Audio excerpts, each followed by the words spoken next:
Hello everyone, मेरा नाम है निशान दुबे और आज मैं आपको बताने वाला हूँ कुछ मेरी ऐसी गलतियाँ जिनको शायद अगर मैंने नहीं किया होता तो आज शायद मेरी बॉडी इससे ज़्यादा जल्दी और अच्छे से बन सकती थी।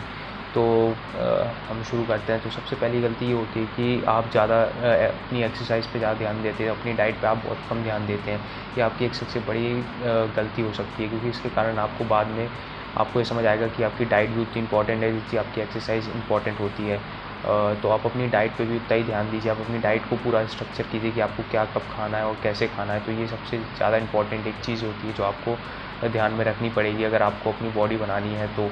और दूसरी टिप है कि आपको ये पता होना कि कौन सा न्यूट्रिएंट कितना आपको खाना है और कितना आपको खाना चाहिए। जैसे कार्बोहाइड्रेट आपके डाइट का 50% होता है और फैट और प्रोटीन आपके डाइट का 25% होता है। तो उस हिसाब से आपको अपना डाइट प्लान बनाना चाहिए, जिस हिसाब से आप उन दोनों चीज़ों को मैनेज कर पाएँ। तो ये आपके लॉन्ग टर्म में और आपकी बॉडी बनाने के लिए बहुत अच्छा साबित हो सकता है।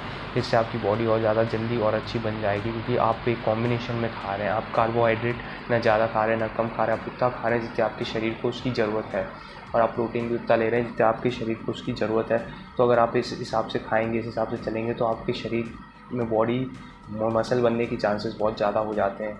और थर्ड टिप ये है कि आप अपनी शुगर कंट्रोल करें कि आप किस चीज़ में कितनी शुगर ले रहे हैं, क्योंकि अगर आपका गोल फैट कम करने का हो रहा है और आप अपनी शुगर कंट्रोल नहीं कर पा रहे तो आप सोचते रहेंगे मैंने ये सब छोड़ दिया, ये सब छोड़ दिया। पर अगर आप ये शुगर नहीं छोड़ी तो आपका फैट कम नहीं होने वाला, अपनी मसल गेन होने में और ज़्यादा प्रॉब्लम होगी। तो आपको ये ध्यान रखना है कि आपको फैट कम करना है तो आपको अपनी शुगर भी कम करनी पड़ेगी। तो इसके लिए आपको अपनी शुगर पे सबसे ज़्यादा इंपॉर्टेंट ध्यान देना पड़ेगा कि मैं जो खा रहा हूँ उसमें कितनी शुगर है, क्या शुगर है और वो चीज़ कहाँ से आ रही है। और टिप नंबर 4 है कि आप कॉम्प्लेक्स कार्ब और सिंपल कार्ब में आप डिफ्रेंशिएट नहीं कर पा रहे। अगर आप इनमें डिफ्रेंशिएट नहीं कर पा रहे हैं तो आप मतलब आपका फैट कम नहीं होगा और आपका फैट बढ़ता ही जाएगा। तो कॉम्प्लेक्स कार्ब और सिंपल कार्ब में आपको डिफ्रेंशिएट करना आना चाहिए, कौन सी चीज़ आप कॉम्प्लेक्स कार्ब खा रहे हैं, कौन सा आप सिंपल कार्ब खा रहे हैं, तो आपके लिए बॉडी के लिए ज़्यादा अच्छा होगा।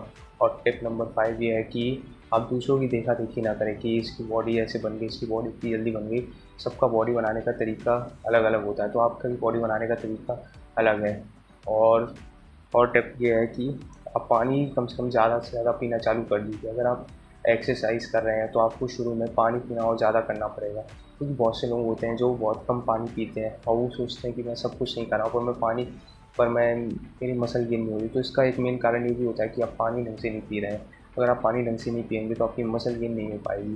पानी एक बहुत इंपॉर्टेंट फैक्टर होता है आपकी मसल गेन करने के लिए। अगर आप 8 गिलास पानी पी रहे हैं तो शायद आपको ज़्यादा प्रॉब्लम ना हो, पर अगर आप उससे कम पानी पिएंगे तो आपको शायद और ज़्यादा प्रॉब्लम हो जाएंगी। तो आपको पानी का ध्यान रखना पड़ेगा, क्योंकि अगर आप पानी नहीं पिएंगे तो आपकी मसल गेन होने में ज़्यादा से ज़्यादा प्रॉब्लम आ सकती है। और टिप ये है कि आपको अपनी स्लीप भी अच्छी रखनी पड़ेगी, क्योंकि अगर आप ढंग से सोएंगे नहीं तो आपकी मसल गेन होने में और ज़्यादा प्रॉब्लम आएगी।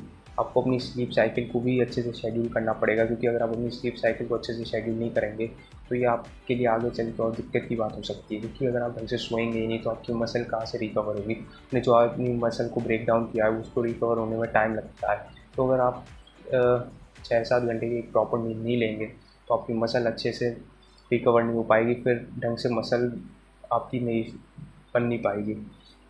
तो आपको अपनी इस चीज़ पे भी ध्यान देना होगा कि आप ढंग से खाएँ और ढंग से स्लीप लें।